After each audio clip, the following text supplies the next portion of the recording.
రాసింది ముచ్చటగా 3 పుస్తకాలే అయినా బ్రిటిష్ గడ్డ మీద తెలుగువారి కీర్తి పతాకాలను రెపరెపలాడించారు. తాళపత్రాలపై ఉన్న రామానుజ విన్నపాలకు అక్షర రూపం తీసుకువచ్చారు. బ్రిటన్లోని వర్సిటీలో ట్రావెల్ అండ్ టూరిజం అధ్యాపకురాలుగా పనిచేస్తూనే తన రచనలను కొనసాగిస్తున్న ప్రవాస భారతీయురాలు వింజమూరి రాగసుధ. పేరుకు తగ్గట్టుగానే ఆమె కవితలు అద్భుతంగా ఉంటాయి.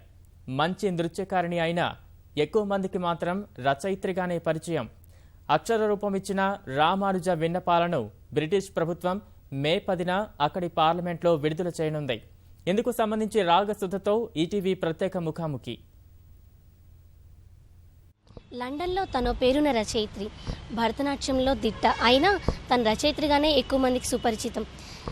అంతేకాదు, తను రాసిన ఒక పుస్తకాన్ని బ్రిటిష్ పార్లమెంట్ త్వరలో విడుదల చేయబోతోంది. దీని ద్వారా తెలుగు వారికి అరుదైన గౌరవాన్ని అందిస్తున్నారు వింజమూరి రాగసుధ.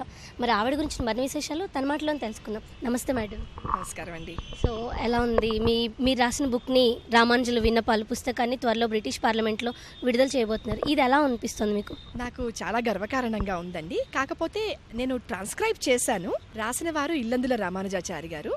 వారు 300 సంవత్సరాల కిందట రాసిన కాంపోజిషన్ ఇది. అది తాళపత్రాల్లో నిక్షిప్తమై ఉంది బ్రిటిష్ లైబ్రరీలో. అది యాక్సిడెంటల్గా తటస్థించింది అనమాట, అలాగా దొరికింది మనకి. అది నేను తాళపత్రాల నుంచి దాన్ని పేపర్ ఫామ్లోకి నేను తీసుకొస్తున్నాను. తాళపత్రాల్లో ఉన్న వాటిని పేపర్ ఫార్మాట్లోకి తీసుకురావాలని అసలు ఆలోచన ఎందుకు వచ్చింది మీకు?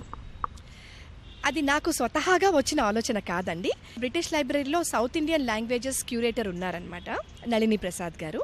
ఆవిడ ఒకరోజు నాకు కాల్ చేసి, రాగసుధ, నేను తాళపత్రాలు చూశాను, తెలుగులాగా అనిపిస్తోంది నాకు, ఒకసారి నువ్వు వచ్చి పరిశీలించగలవా అని అడిగారు. వెళ్ళేసి చూస్తే అది మొత్తం తెలుగులో ఉంది. కొంచెం వేరే విధంగా ఉంది తెలుగు, కానీ తెలుగు భాషే అది. అప్పుడు ఒక 4-5 సెంటెన్స్ వాక్యాలు చదివేసి, అవునండి ఇది తెలుగు భాషే, ఇదంతా కూడా రామానుజాచార్యుల వారి మీద ఉంది అని చెప్పానన్నమాట. అప్పుడు అక్కడి నుంచి మొదలైన మొదటి అడుగు 3 ఏళ్ల తర్వాత ఇప్పుడు ఇలా పుస్తక రూపంలోకి వస్తున్నందుకు నాకు చాలా సంతోషంగా ఉంది. మీరు వృత్తిరీత్యా ట్రావెల్ అండ్ టూరిజంలో ఉన్నారు. అటు నుంచి పుస్తకాల రచన వైపు ఎలా మీ మనసు మళ్ళింది? నేను వృత్తిరీత్యా travel and tourism management courses చెప్తున్నాను. ఇప్పటికి ఆల్మోస్ట్ 15 ఏళ్ళు అయిపోయింది. అప్పుడు నేను ట్రావెల్ అండ్ టూరిజం కోర్సెస్ చెప్పేటప్పుడు దానికి సంబంధించిన వ్యాసాలే నేను రాసేదాన్ని. టూరిజం ఆర్టికల్స్, ట్రావెలాగ్స్ అంటారు వాటిని. రాయడం అలవాటైంది నాకు. వేరే కొన్ని వ్యాసాలు అవి అలాగా రాస్తూ తెలుగు భాషలో కూడా నేను కొన్ని కవితలు, కొన్ని వ్యాసాలు యూకేకి వెళ్ళిపోయిన తర్వాత కూడా వివిధ తెలుగు సంఘాలు ఉగాది ప్రత్యేక సంచికలు, తర్వాత కొన్ని స్పెషల్ ఒకేషన్స్కి సంచికలు, సొవెనియర్స్ రిలీజ్ చేస్తారు. వాటిలో నేను రాయడం, వ్యాసాలు, కథలు, కవితలు రాయడం, అలాగా అది నేను కంటిన్యూ చేసేసానండి. దాంట్లో ఒక పాత్రగానే ఒక కవితల పుస్తకం దాదాపు 7 సంవత్సరాల కిందట పబ్లిష్ అయింది. కవితా రాగసుధ దాని పేరు. అది ప్రచురించారు కౌముది అనే వెబ్సైట్లోను, telugu1.comలోను. అలాగా నేను కొన్ని కథలు, కవితలు వీలున్నప్పుడల్లా నేను రాస్తూనే ఉన్నాను. అయితే పుస్తకాలు రాయడం ఒక ఎత్తు అయితే, దాన్ని బ్రిటిష్ పార్లమెంట్లో విడుదల చేయాలని నిర్ణయం తీసుకోవడం అనేది అరుదైన గౌరవం. ఇది దక్కడం పట్ల మీరు ఎలా ఫీల్ అవుతున్నారు? చాలా గర్వంగా ఉందండి. రామానుజ విన్నపములు లేదా యతిరాజశేఖర వచనాలు అని కూడా అంటారు. సో ఇది మొత్తం నాకు తాళపత్రాలు నుంచి పేపర్ మీద రాసి మళ్ళీ దాన్ని ఒక ఫామ్లో తీసుకురావడానికి దాదాపు 3 ఏళ్ళు పట్టిందండి. అయితే ఇది ఆచార్య రామానుజుల వారి మీద ఉంది కాబట్టి వారి పుట్టినరోజు సందర్భంగా రిలీజ్ చేస్తే బాగుంటుంది అని ఒక థాట్ వచ్చింది. తర్వాత ఇప్పుడు ప్రపంచవ్యాప్తంగా కూడా రామానుజ సహస్రాబ్ది వచ్చే సంవత్సరం, 1000 సంవత్సరాల ఉనికి అయినది. ఈ సంవత్సరం 999వ జయంతోత్సవాలు. ఈవెన్ వెస్టర్న్ కాంటెక్స్లో కూడా, పాశ్చాత్య దేశాల్లో కూడా అదొక స్పెషల్ నంబర్ అనమాట. సో అంత పెద్ద ఒకేషన్ ఉన్నప్పుడు అది కొంచెం మంచి చోట, పెద్ద చోట, విశేషమైన చోట చేస్తే బాగుంటుంది కదా అని ఒక థాట్ వచ్చి, పార్లమెంట్లో ఇండియన్ కమ్యూనిటీవి కొన్ని దీపావళి అలాంటివన్నీ జరుగుతూ ఉంటాయండి. కొన్ని సందర్భాల్లో చేస్తూ ఉంటారు ఫంక్షన్స్. అది నాకు అవగాహన ఉంది, ఎందుకంటే నేను కొన్ని ఫంక్షన్స్ నేను అటెండ్ అయ్యాను. అందుకని ఆచార్య రామానుజ ఎవరు, ఆయన విశిష్టత ఏంటి, ఆయన ఏ విధంగా కాంట్రిబ్యూట్ చేశారు మన హిందూ మత ప్రచారానికి, విశిష్టాద్వైతానికి ఏం చేశారు అనేది ఒక పేపర్ వర్క్ లాగా చేసి నేను పార్లమెంట్లో అడిగాను. నా ఆసక్తి నేను వ్యక్తం చేశాను. అప్పుడు ఎంపీ బాబ్ బ్లాక్మ్యాన్ గారండి, హ్యారో ఈస్ట్కి ఆయన మెంబర్ ఆఫ్ పార్లమెంట్ అనమాట. ఆయన బ్రిటిష్ హిందూస్కి ఆల్ పార్టీ పార్లమెంటరీ గ్రూప్ అని ఒకటి ఉంటుంది, దానికి చైర్మన్ అనమాట. సో వారు అదంతా చూసి, నేను చెప్పింది విని, నా ప్రజెంటేషన్ అది చూసి చాలా బాగుందమ్మా, చాలా స్పెషల్గా ఉంది, ఇది చేద్దాం పార్లమెంట్లోని, వారి సహాయ సహకారాలతోటి మనం చేయగలుగుతున్నామండి.